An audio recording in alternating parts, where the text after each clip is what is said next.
It's Friday, June 5th, and time for your Barbados Today morning news update.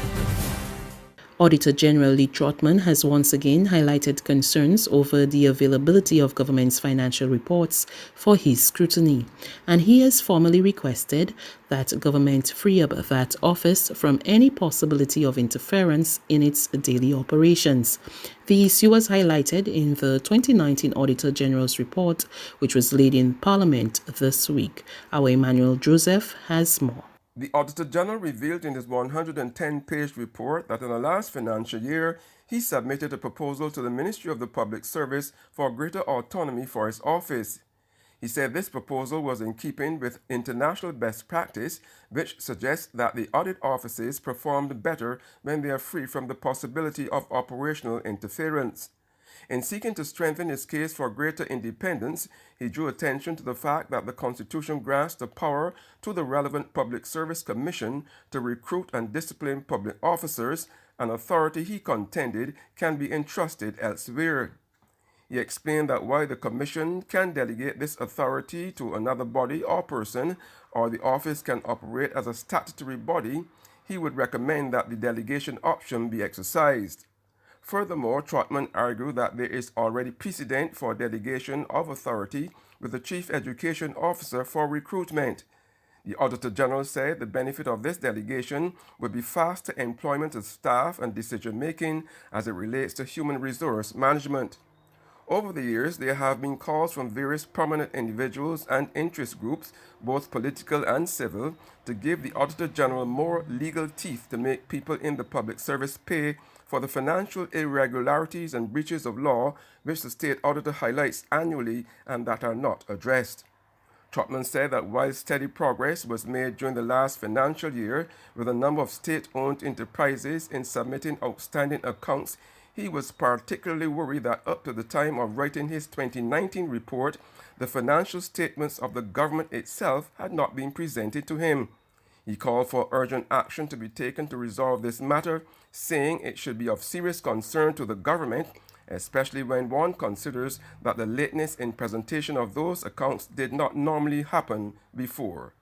Emmanuel Joseph for Barbados Today.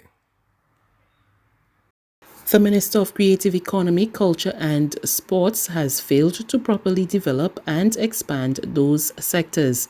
That's the assessment of the People's Party for Democracy and Development spokesperson for Culture, Alan Springer, who said Minister John King had failed to deliver on some of his promises over the past year. During a press conference at the office of the opposition leader yesterday, Springer said while the minister had outlined several plans back in September, none had come to fruition. We, the PDP, are calling on government to find a proper place for the arts within popular culture and to desist from the practice of viewing culture as a catch-all for everything creative, with entertainment as the centerpiece. Comprehensive reform is needed within the framework of a new legislative act that triggers new ways of looking at the sector, including financing, infrastructure, how both human and physical resources are allocated and managed, and how it all comes together to form a fully functioning economy to give us a competitive edge in what is a fast-developing multi-billion-dollar industry. Petroleum giant Rubis supplies personal protective equipment for frontline workers in Barbados and the rest of the region, despite a significant slowdown in revenue. Marketing manager of Rubis Eastern Caribbean, Andrea Goodin, yesterday presented Acting Chief Medical Officer Dr. Anton Best with 2,000 surgical masks, 2,000 KN95 masks, and 2,000 gloves. The essential supplies are for frontline healthcare workers as well as employees of the Barbados Prison Service. Right at the beginning, when we first heard about this, and we knew that the shutdown was coming, we had cases here in Barbados, we were very committed to doing as much as we could to support the country, and we understood at the time the difficulties and the challenges in getting PPE equipment into the different countries. So Rubis went out and we made a big investment to make sure that we were helping to assist the Ministry of Health around the Caribbean with these vital essential supplies. We continue to do the various donations to different causes in terms of hampers to COVID volunteers, donation to AOPT and various other organisations. It's something we will continue to do because what we understand is that COVID-19 is not just here for now, it's here, that's something that we very much have to live with. So we will do as much as we can to support the communities in which we operate. Another company has stepped forward to help the Ministry of Education achieve its online education drive of 10,000 devices for primary and secondary school students.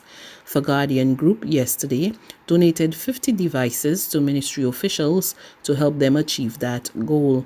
Acting Chief Education Officer Joy Adamson welcomed the donation and said the devices would be given to 5th and 6th form students. We have a tech drive to equip the students without electronic devices with some form of Kindle Fire, tablet, or computer, or in this instance, a Chromebook.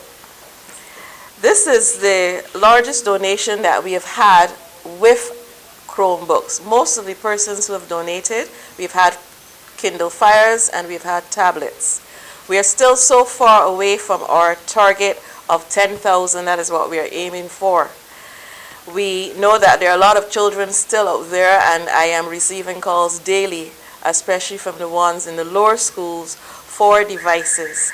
Some people were using their cell phones, but now that we have opened back and a lot of persons have returned to work, those cell phones have returned with the individuals with where the parent or the guardian or the older sibling that the students will be using. So now the cry is even greater out there. So we're very thankful for these 50 Chromebooks donated by Guardian General. There's regional and international news after this short break.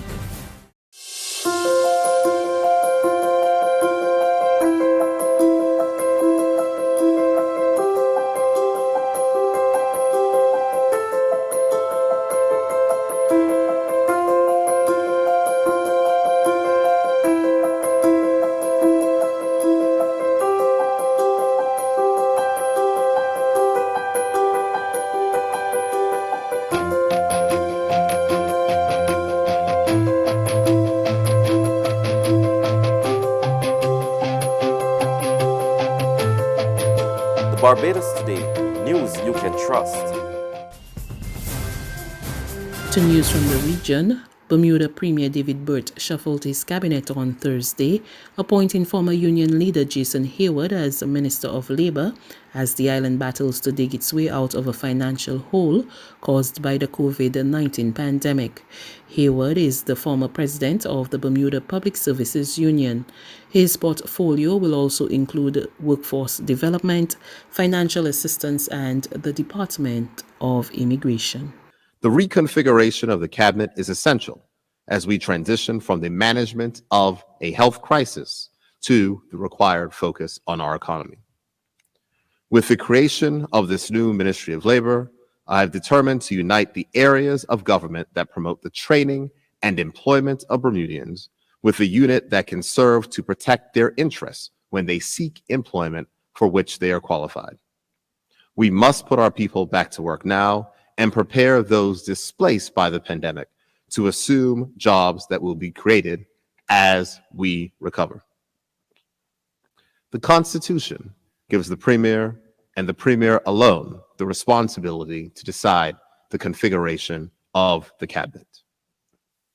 After reflection, I came to the conclusion that this was the best configuration for our island at this time.